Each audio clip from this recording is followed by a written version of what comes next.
안녕하세요, 구독자 여러분. 만담꾼의 사랑방을 찾아주셔서 감사합니다. 만담꾼은 전국 각지에서 사연을 제보받아 전해드리는 만큼 희노애락이 살아 숨쉬는 이야기를 약속드립니다.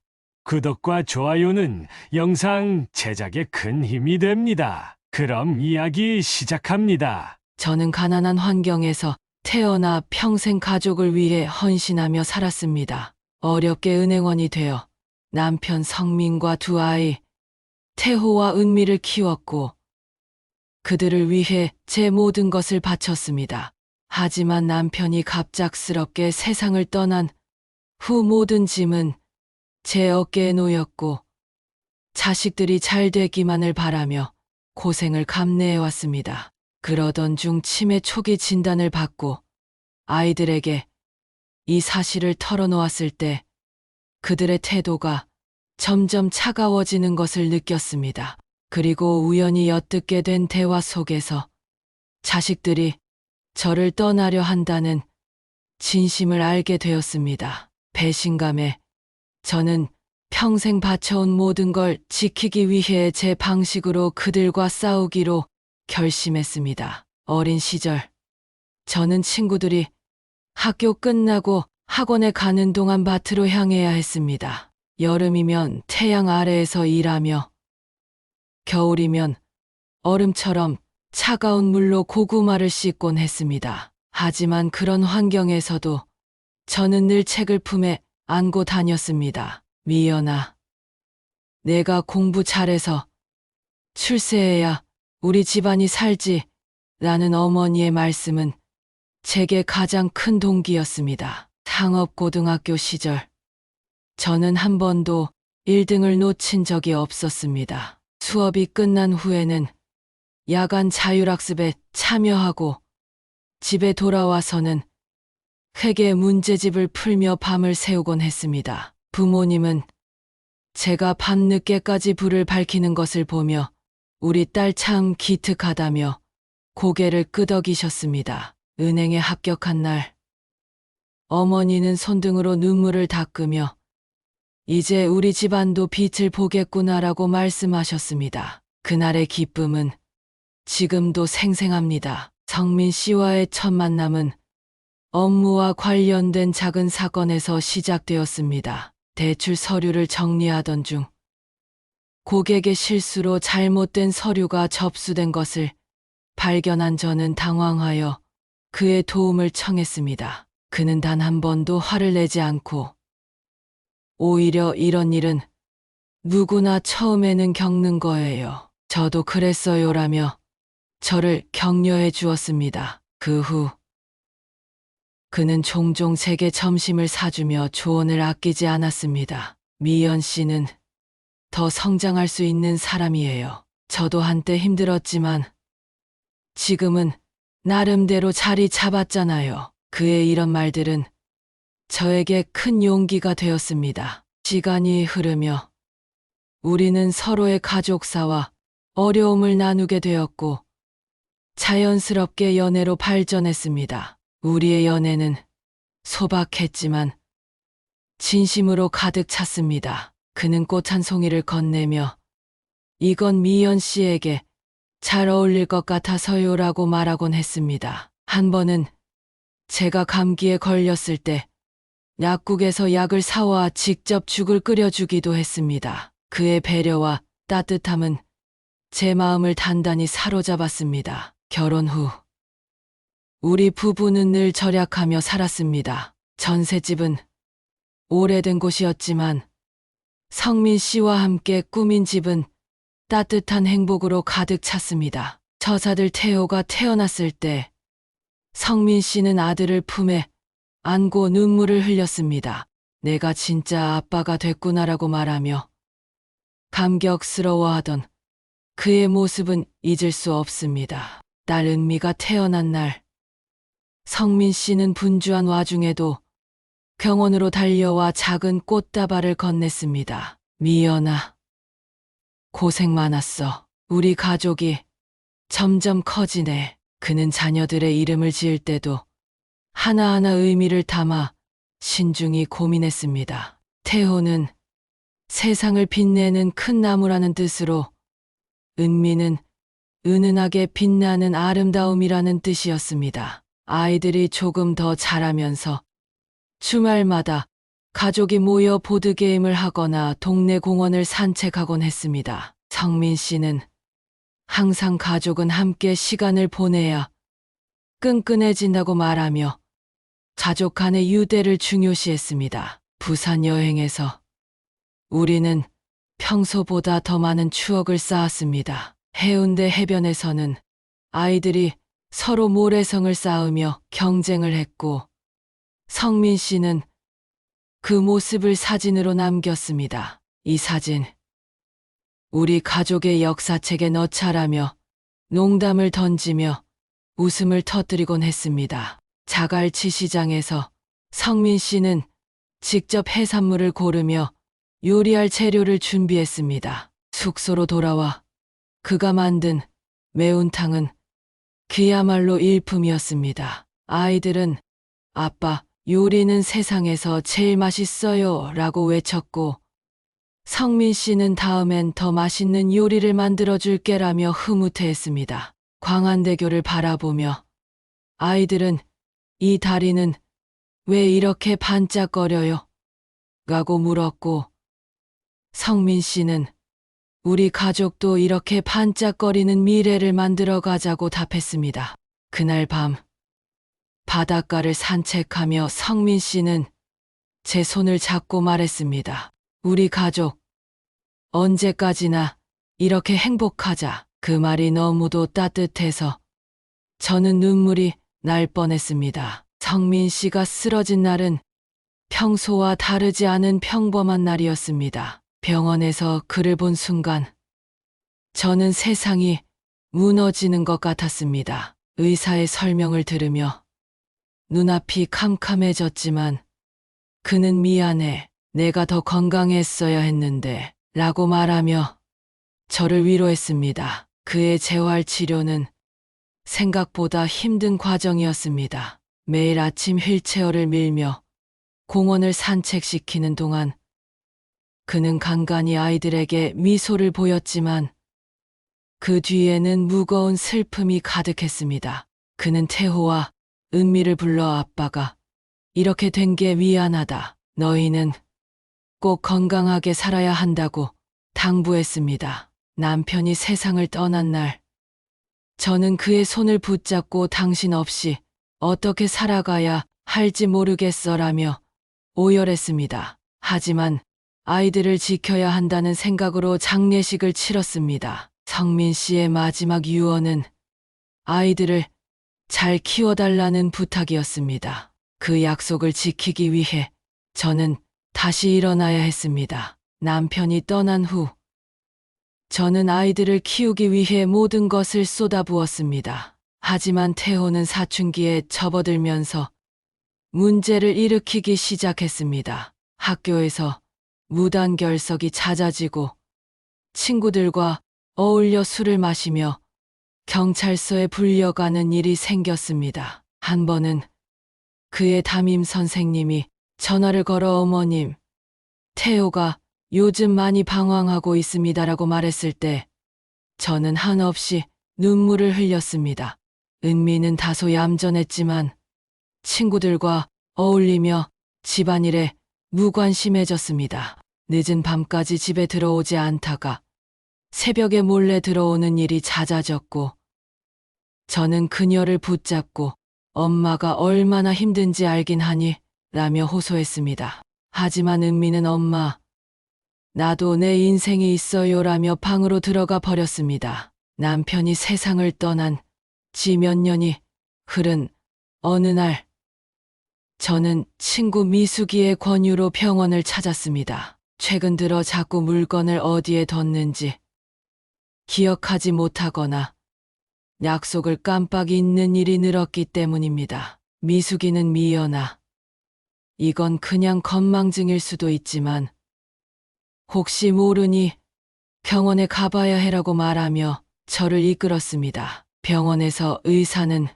몇 가지 테스트를 해보더니 조심스럽게 말했습니다. 김미연 씨, 경증 치매 초기로 보입니다. 다행히 지금 단계에서는 약물 치료와 생활 관리로 진행을 늦출 수 있습니다. 스트레스를 피하고 주변의 도움을 받는 것이 중요합니다. 의사의 말에 머리가 하얘지는 기분이 들었습니다. 내가 치매라니 이제 아이들에게 더 짐이 되겠구나라는 생각에 눈물이 났습니다. 며칠을 고민한 끝에 주말에 아이들과 그들의 가족들을 집으로 불러 이 사실을 알리기로 했습니다. 저녁 식사가 끝난 후 저는 용기를 내어 말을 꺼냈습니다. 엄마가 요즘 건망증이 심해져서 병원에 갔는데 경증 치매라는 진단을 받았어. 초기라서 관리를 잘하면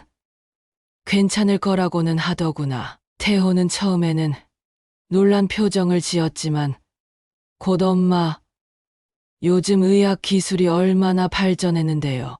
걱정하지 마세요. 제가 알아서 치료 잘 받게 해드릴게요. 라고 말하며 담담한 태도를 보였습니다. 은미는 눈물을 글썽이며 엄마, 미안해요. 제가 더 잘 챙겨드렸어야 했는데라며 제 손을 꼭 잡았습니다. 그들의 말에 순간 안도했지만 며느리와 사위의 어색한 표정을 놓치지 못했습니다.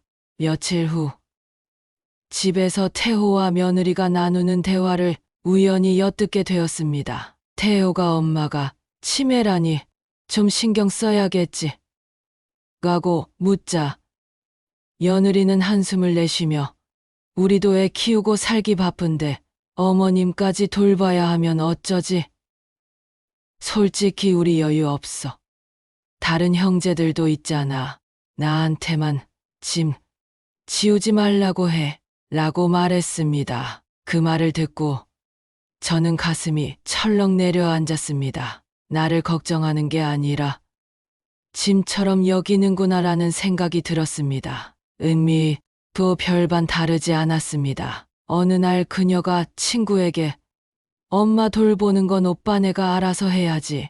나까지 끼어들면 일이 복잡해진다고라고 말하는 것을 우연히 듣게 되었습니다. 자식들에게서 이런 말을 듣게 될 줄은 꿈에도 몰랐습니다. 배신감과 실망감에 밤새 눈물로 베개를 적셨습니다. 그날 밤 저는 평생 바쳐온 모든 것을 정리하기로 결심했습니다. 태호와 은미에게 지원해줬던 대출금과 보증금을 다시 정리하고 도움을 끊기로 마음먹었습니다. 그동안 아이들을 위해 제 모든 걸 쏟아부었지만 그들이 저를 짐처럼 여기는 이상 더는 희생할 이유가 없다고 느꼈습니다. 다음 날 은행에 가서 남은 퇴직금과 저축을 정리한 뒤 며칠 동안 소도시의 전원주택을 알아봤습니다. 도시에 살면서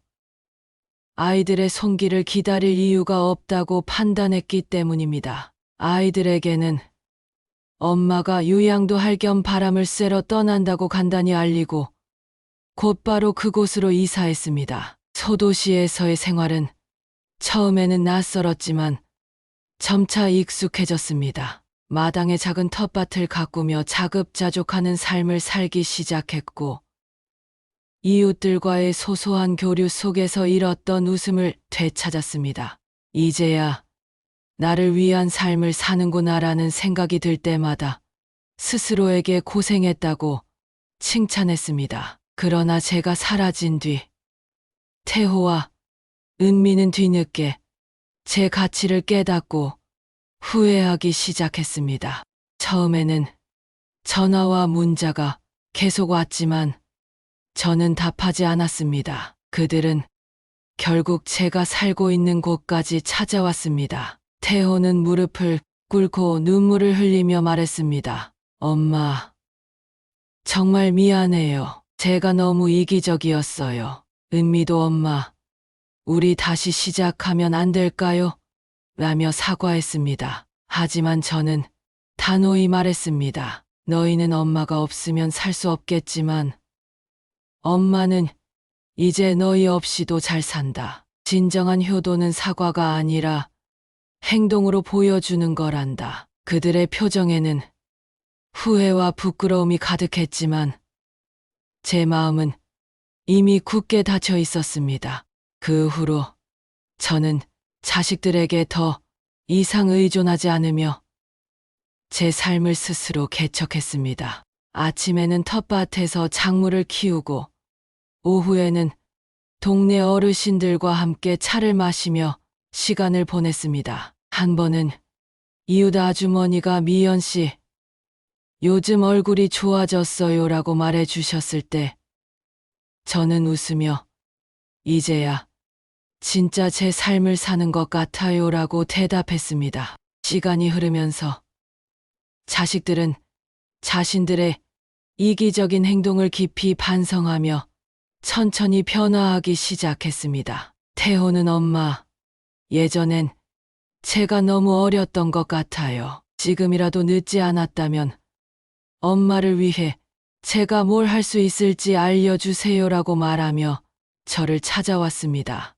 그는 며느리와 함께 작은 텃밭을 도우며 예전과는 다르게 진심 어린 행동으로 저를 돕기 시작했습니다. 은미 역시 매주 저를 방문하며 엄마, 예전에 왜 이렇게 무심했을까요? 내가 나중에 우리 아이에게 이런 대접을 받는다면 정말 가슴이 찢어질 것 같아요라며 눈물을 보였습니다.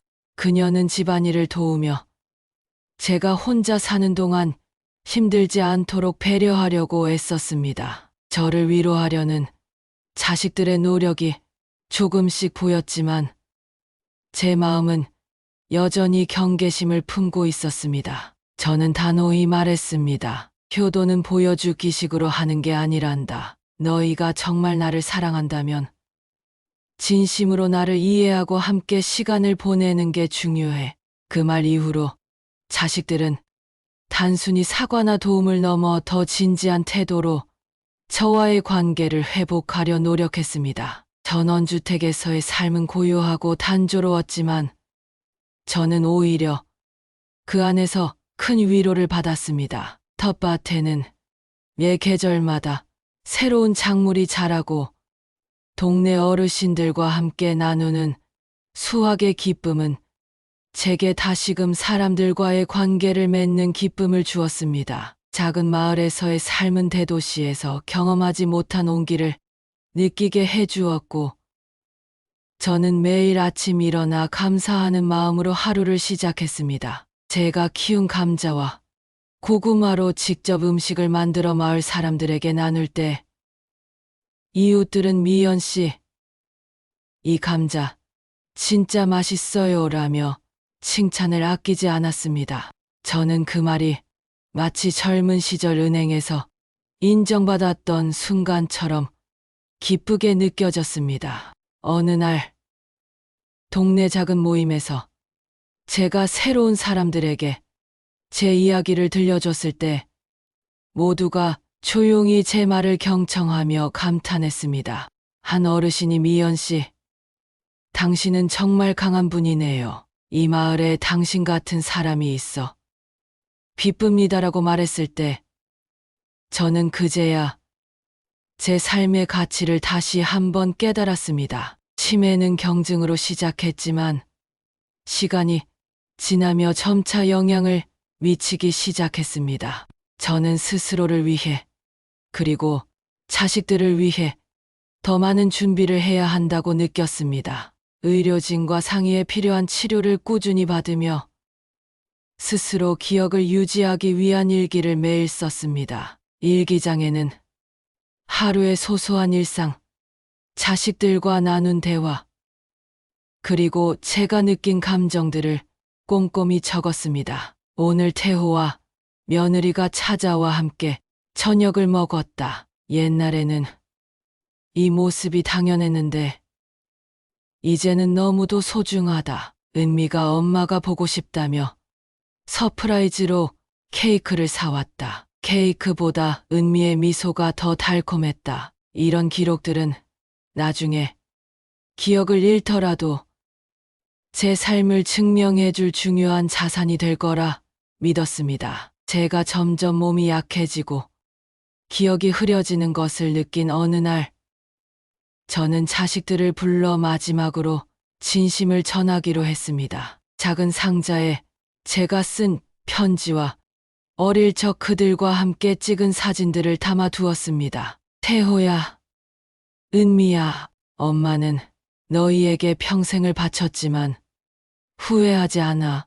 너희가 엄마에게 준 기쁨과 사랑은 그 어떤 고통보다 컸단다. 하지만 엄마가 너희에게 바라는 건 단 하나야. 서로를 사랑하고 내 삶을 소중히 여겨라. 엄마가 너희를 떠난 후에도 이 상자를 열어보며 우리의 추억을 잊지 않았으면 좋겠다. 그 말을 듣고 태호와 은미는 한참을 울었습니다. 태호는 엄마, 절대 엄마를 실망시키지 않을게요라고 약속했고, 은미는 엄마가 제일 행복했던 순간이 우리와 함께였길 바라요라고 말했습니다. 이제 저는 더 이상 과거의 상처와 배신에 내달리지 않습니다. 제 삶은 그 자체로 소중하고 제 이야기는 누군가에게 힘이 될 수 있다는 것을 깨달았습니다. 저는 자식들에게 모든 걸 베풀었지만 이제는 제 자신을 위해 살고 있습니다. 마을에서의 일상은 계속되고 자식들과의 관계는 천천히 회복되고 있습니다. 하지만 저는 더 이상 그들에게 의존하지 않고 오히려 그들이 제게 다가오는 것을 존중하며 살아갑니다. 나 자신을 사랑하고 존중하는 삶. 그것이 제가 마지막으로 얻은 가장 큰 교훈이었습니다. 이 이야기를 통해 누구나 자신을 잃지 않고 스스로를 소중히 여길 수 있기를 바랍니다. 가족이 소중하지만 나 자신도 그만큼 소중하다는 것을 잊지 마세요. 추가적으로 요청 사항이 있다면 알려주세요. 이 이야기를 더욱 풍성하게 만들어 드리겠습니다.